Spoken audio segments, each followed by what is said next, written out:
Welcome to BICOM's Hadian Weekly Podcast. This is episode 17, and we are honoured to have with us as our special guest Gershon Baskin, who is a long-time activist, former negotiator between Israel and Hamas, has many years experience of the Israeli-Palestinian sort of negotiations. And we really want to talk to you today, Gershon, about Gaza discussions around a ceasefire or a longer-term deal. Thank you so much for joining us, Gershon. My pleasure. If we could start off by just really exploring sort of where we are now and what the likelihood is of more progress. I mean, the situation we seem to have, even as of this morning, is that Hamas is putting out messages that they're confident that a short-term ceasefire can be agreed. And then we're caught in between what happens next, and there seems to be a lot of messages saying that a longer-term actual agreement is perhaps not possible. How do you see the distance between those two places? I think that we're in a really interesting moment of pragmatism being demonstrated by both Israel and by Hamas. It's really interesting because we've gone through 3 months of pretty intensive animosity and fighting, exchange of fire rockets, incendiary bombs from the Gaza, burning up all of the western Negev, and Israeli retaliations in Gaza. And yet we see Gaza on the verge of economic and humanitarian collapse. And the Egyptians, who have played a very important role in putting pressure on Hamas to change its policies, to adopt to a more pragmatic line, also created over the last 3 months some kind of alienation between Egypt and Hamas, which limited the ability to move forward toward some kind of negotiation. But yet it seems right now that we're on the verge of a breakthrough. This is how it appears. Yesterday's shooting that came out of Gaza and an Israeli retaliation that killed 2 Hamas commandos, and then what seemed to be an Israeli apology for a miscalculation or a misunderstanding seems to indicate that something serious is going on here, with a chance of a short-term agreement. I think the most important thing now is to de-escalate the chances of us going to war, which seemed very close over the last weeks, and to allow both sides to take a deep breath while the Egyptians and the United Nations continuing their work to try and find the formula for a longer-term arrangement, which would involve the reconciliation between Fatah and Hamas, and hopefully also the prisoner exchange between Israel and Hamas that will bring home the bodies of the 2 Israeli soldiers and the 2 Israeli civilians that are in Gaza. If I could just ask a question about the ceasefire, that Hamas is saying we could have something by the end of the month. Explain to us what you think a ceasefire then looks like. I think it's an understanding that Hamas ceases all rocket firing into Israel. They will put control of the border once again and prevent the kites and the balloons from crossing back into Israel. And Israel would normalize the crossings into Gaza in a more healthy way. One of the main problems that Gaza has faced is not just the entry of goods into Israel, but maybe even more importantly, the exit of goods out of Gaza. If Gaza can't produce anything that can be sold outside of Gaza, there's no money in Gaza to support the economy. They have to be relinked to the Israeli economy. They have to be relinked to the West Bank economy, and they have to be relinked to the world economy. They used to export fruits and vegetables to Europe, and flowers to Europe, and furniture to Israel and other places, and that needs to happen. Hamas wants a review of what's called the dual-use goods. There are a whole lot of goods that are used in the production of goods that can also be used in the production of weapons and bombs, which Israel doesn't allow into Gaza, and that seriously cripples the Palestinian economy in Gaza. So it's a combination of all these issues together. They talked in the past about re-allowing workers from Gaza to come and work in Israel. I know that the kibbutzim and moshavim along the Gaza border would be very happy to have Palestinian workers back from Gaza. There's even been talk about reconstructing the Erez industrial zone that used to be at the northern part of the Gaza Strip, along with Israel on the Israeli side of the border, that employed more than 5,000 Palestinian workers directly and had an impact on probably 100,000 Palestinians in a broader sense in terms of the industries and economy that it produced. So all these issues are coming back, and it's basically injecting new life into the chance of survival for the Gazan economy. How you get to pass this first big hurdle, which seems to be the swap between Israeli bodies of Israeli soldiers being returned and the return of the 2 Israeli civilians, and what Hamas wants in return, which, as I understand it, will be a significant number of Hamas prisoners. Do you think that can be agreed? And what do you think Hamas's demands will be? I think there are 2 elements that need to be resolved in a long-term ceasefire. The first one is the prisoners exchange, which I'll talk about in a moment. And the second part of it is the completion of the reconciliation between Fatah and Hamas that would enable the Palestinian Authority to retake control of the Gaza Strip and lead to new Palestinian elections. And that's equally as crucial to having any kind of long-term arrangement, because it seems very unlikely that Israel will agree to any kind of long-term formal arrangements that would essentially mean that we're recognizing Hamas and Gaza as a separate Palestinian state. I don't see that as being a likely scenario with the current Israeli government, or probably a future Israeli government as well. A long-term arrangement could be made with a Palestinian Authority that's retaking control of Gaza. With regard to the prisoner exchange, the gaps between the sides are quite deep. Hamas has refused to disclose what they're holding, claiming that they're holding a live soldier. Israel is 100% convinced that there is no soldier alive in Gaza, that they're holding 2 bodies. And Israel has indicated that it's willing to exchange bodies for bodies, a small humanitarian release of prisoners who did not kill Israelis, with no blood on their hands. And then we're talking about minors, we're talking about women prisoners, perhaps some long-term sick prisoners. There are a number of Palestinian prisoners with cancer, a couple of prisoners who are blind, who are crippled, who wouldn't do any security risk to Israel. And then there's the question of the numbers. So Israel has indicated they're talking about tens and not hundreds or thousands. And Hamas has said that they are expecting thousands to be released, and they want the heavy long-term sentence prisoners, in other words, prisoners with blood on their hands, to be released. And these gaps are much too big, and Israel won't agree to it. I think that the Israeli offer will be bigger than it is today.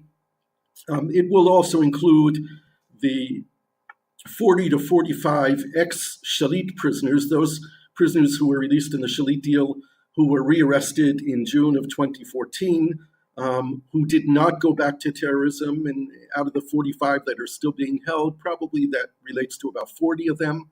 They will be included in the deal. I think a deal could be made if Hamas becomes more realistic about their expectations.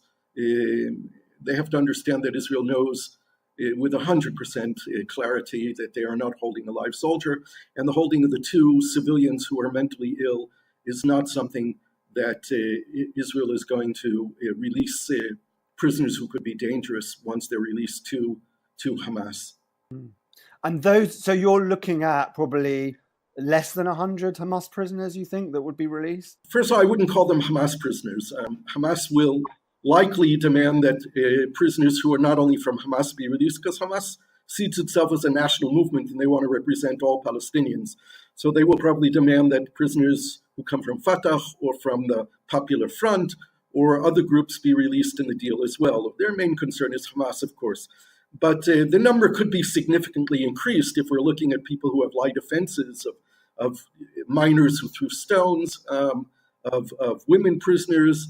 It could go into the hundreds of people who are serving prison sentences of a year or under, or slightly more than a year. There could be a kind of generosity of spirit of Israel to get this done in order to also link it with a longer-term ceasefire arrangement. So I want to finish by asking 2 big questions. So one question would be, what is the motivation of Hamas? If Hamas wants to be the leader of the Palestinian people, but also needs to protect its sort of radical flank so that it's still a violent resistance movement against Israel, how does it sell a longer-term deal with Israel within the context of that mission? I think it's really important to note that there are real changes happening within the Hamas movement. And they're not changes that I put on the axis of moderation or extremism, but rather on the axis of pragmatism versus not pragmatism. They are becoming increasingly pragmatic. Part of that is because of the difficulties that they have governing, the lack of money, the bankruptcy, the lack of support that they have in the Arab world, that they had perhaps at their height when Mohammed Morsi was president of Egypt from the Muslim Brotherhood. They have officially detached themselves from the Muslim Brotherhood. They have turned over wanted people in the Gaza Strip to the Egyptian intelligence services. They're working hand in hand with the Egyptian intelligence services today.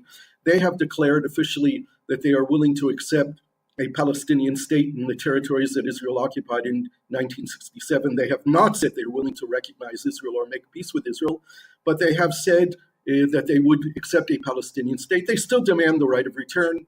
They have said that they view all parts of the struggle as being legitimate, all forms of resistance as being limited, but they have also indicated that they are willing to restrain the use of the armed struggle in favor of what Abu Mazen keeps calling the non-violent popular resistance struggle. So Hamas has actually bought into the idea that the PLO has been advocating now as a way of resisting Israeli occupation, a non-violent popular struggle as well. And that could be brought more into the line of what most Palestinians see as the proper way of moving forward. Hamas also believes that if they are brought into the institutions of the PLO and there are free, fair, and open elections amongst the Palestinians for a new president and a new parliament, that they will do quite well, which they probably will. And it's not an indication of Palestinian political extremism or support of fundamental Islamic movements. Hamas is becoming much more of an expression of Palestinian nationalism in their demands. They have never really been about a pan-Islamic caliphate. They've always been about a Palestinian state from the river to the sea with an Islamic identity. And it's important to recognize these changes that are taking place within Hamas. There are the more radical extremes. I don't think that they are anywhere majority within the movement. I think the mainstream today represents a much more pragmatic attitude toward the future. And there's a lot of self-criticism, introspection, questioning the tactics and strategies that they've held over the years and trying to determine whether or not they need to make changes. That's very interesting. So looking at the other side, and you have an Israeli government that is potentially sprinting towards an election. There's a lot of talk of that in the Israeli media. Do you think, within the context of what's happening within Israeli politics, that we have a government, or at least a security cabinet, that's going to be able to sign off and agree and then present to the Israeli public a significant prisoner release? Do you think that it's something that the government will be able to do? We know Prime Minister Netanyahu has done this before in 2012, and the deal that you were engaged in that was, I suppose, much more high profile and involved much larger numbers. But do you feel that the government will be able to pull that one off and sell it to the Israeli public? No, I don't think so. I don't think that the Bayit HaYehudi, Bennett's party, would remain in the government, that they would support a prisoner deal. I think that they would withdraw, but I think that if there was to come to a vote in the government after withdrawal from the Bayit HaYehudi, it would have a majority. Even Lieberman would probably support it because he'll be involved in the negotiations of it. And I think that his senior advisors within the Ministry of Defense and the Army will tell him to support it. It would certainly have support in the Knesset because it would get the support of Machaneh Tzioni and Meretz, so it could go through the Knesset. But I think it seems clear we are heading toward election. I don't suspect that we'll see any real changes in the elections unless there is a change in the personalities of the leadership of the opposition in Israel today, which might happen the minute that political space opens up. There are no vacuums in any political arena, and I think we will see new opportunities and new possibilities. And I think that this government could be seriously challenged if that were to happen, and then all bets are off. I think that the Israeli society is very split on every issue concerning the Palestinians, and the main thing is that people still don't believe that there's a partner on the Palestinian side. And that's what limits our ability to move forward with the Palestinians, either of Hamas or of the PLO, in any direction. But again, a new election season also opens opportunities for expressions from the Palestinian side to be made in terms of what their aspirations are in the future.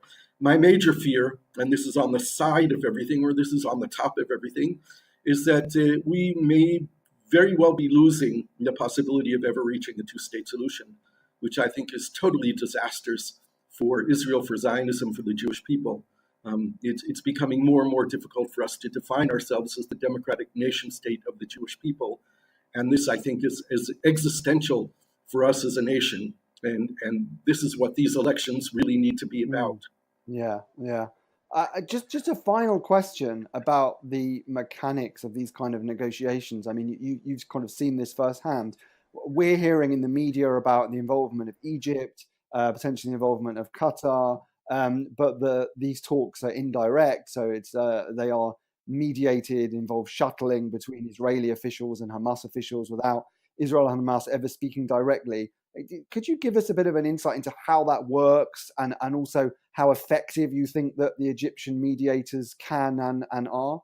I think the main negotiators are the Egyptians, and this is President Sisi and Kamal Abbas, the head of the Egyptian intelligence, who used to be the chief of staff of Sisi's office, and Nikolai Mladenov, the direct representative of the Secretary General of the United Nations, who's been shuttling back and forth into Cairo. And the Israelis and the Hamas people have been back and forth into Cairo. The Egyptian intelligence people have been back and forth into Gaza. And although not reported, I'm assuming that they're visiting quite frequently in Tel Aviv as well. There are also telephones and other means of communication that are used by people in these circumstances, including things like WhatsApp and Skype. These negotiations take place. There haven't been direct Israeli-Hamas contacts other than myself and a person in Hamas, and we're not officials in doing this, but we've been given signals to talk to each other and to exchange ideas. But this is definitely not part of the official talks. It's really centered, and the Qataris are really much more there to help to provide finances for deals that might be worked out. They're not really involved in the negotiations. It's really focused on Nikolai Mladenov and Kamal Abbas from the Egyptian intelligence. Right. Okay, I think, Gershon, we will leave it there, but that is incredibly insightful. Thank you so much for your contribution. It was really great to have you on the show. We hope to have you on in the future. Thank you very much.